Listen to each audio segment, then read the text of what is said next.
নমস্কার। আজ নিবিড় বন্ধুত্বের একটি গল্প শোনাবো। জল দুধের সাথে বন্ধুত্ব করলো এবং নিজের স্বরূপ ত্যাগ করে দুধের সাথে মিশে গেল। এই থেকে দুধ জলকে বলল, তুমি যেভাবে শুধু বন্ধুত্বের কারণে নিজের স্বরূপ ত্যাগ করে আমার সাথে মিশে গেছো, আমিও আমার বন্ধুত্ব পালন করব।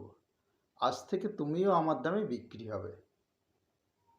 তাই দুধকে যখন ফোটানো হয়, জল বলে, এবার আমার বন্ধুত্ব পালন করার পালা। তাই তোমার থেকে আগে আমি মৃত্যুবরণ করব। তাই আগে জল শেষ হয়ে যায়।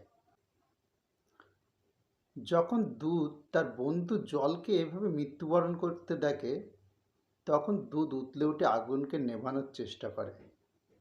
কিন্তু যখন কিছু জলের ফোঁটা ছিটিয়ে তার বন্ধুকে উতলানো দুধের সাথে মিশিয়ে দেওয়া হয়, তখন সে আবার শান্ত হয়ে যায়।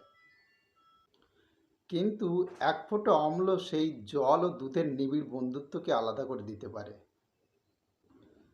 তাই বন্ধুত্বের মাঝে কখনো অম্লত্ব আসতে দেবেন না, কারণ গভীর বন্ধুত্বের মধ্যে অম্ল ফাটল ধরাতে পারে। কার কাছে কত কোটি টাকা আছে, কটা গাড়ি আছে, কটা মহল আছে, সেটা বড় কথা নয়। দরকার তো দুটো রুটি, আর জীবন তো একটাই। তাহলে কিসের এত অহংকার? নমস্কার, সকলে ভালো থাকবেন।